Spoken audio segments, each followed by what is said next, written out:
Today, I have a challenge for us all. Is there anybody in the audience who can describe to us or tell us what they had for breakfast, lunch, or dinner without using words? Show of hands if you can do that. And I promise you might just get a gift. Anybody? Nobody's up to the challenge. Okay, I think I am. And as the only Houdini in this meeting today, I can tell you, or rather, I can show you what I had for breakfast all the way in the southern part of Nigeria. It's called akara and custard, and it's made from beans. The akara is made from beans, and the custard is something you might be familiar with in your locale. It is pudding. There is a common quote that a picture is worth more than 1,000 words. But I would like to go a step further and say that pictures evoke more than 1,000 emotions and spark 1 million thoughts. The million-dollar question for me that has been boggling my mind is, why are pictures so powerful? What is it about pictures that stops us dead in our tracks and captures our attention? In the last 6 weeks, I have been on a journey of self-discovery using photography. On my morning walk, I have taken the time to just capture anything I see everywhere and anywhere. And you can see these 3 pictures displayed were taken at different days and different points in time during my 6 weeks journey of self-discovery on my morning walks. And if I'm being honest with you, I really wasn't trying to capture any emotion or scenery. All I wanted to do was improve my photography skills. So whenever I took this picture, I would send to people I knew loved pictures to give me their feedback or tell me how I can improve.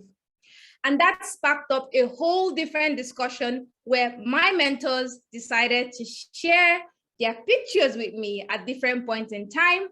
And bringing you all the way from the Caribbean is the sunset, the beautiful sunsets with the beautiful sun and the clouds and the ship on sea.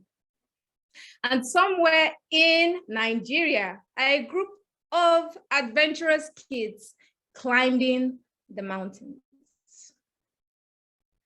At this point, when I started receiving these pictures, the thought sparked in my mind how pictures help us to connect and speak the same language. So I took that step further to do my research on what I could do to improve my skills. And the 2 basic techniques that I have been comfortable with over the last 6 weeks are first, lighting, and secondly, something called the rule of thirds.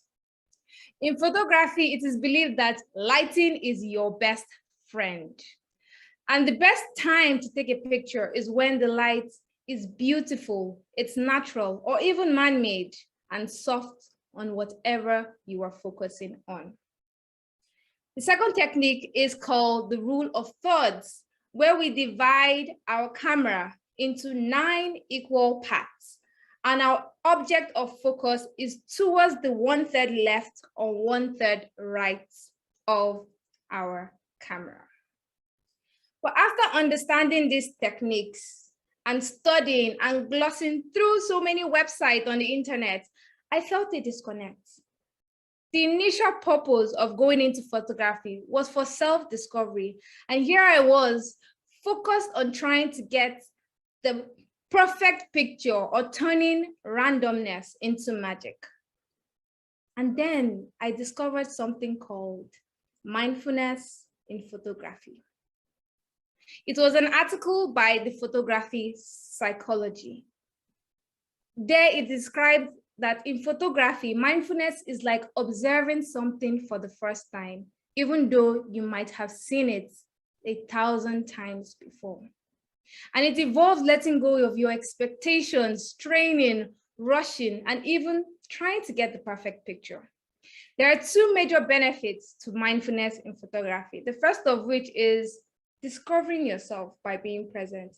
And it might surprise you to know that in discovering about yourself, you learn what you focus on, what problems you focus on. And many pictures photographers produce are an outcome of the problems they focus on. And the second vital one, which I'm sure we're all familiar with, is mindfulness in photography actually helps improve our mental health. Now, how do we, as people who are not professionals, practice photography? In an article by A Year with My Camera by Emma Davis Photography, she said there are 5 key ways we can all practice mindful photography. The first of which is being aware of the moment we are in and respectfully giving it our full attention.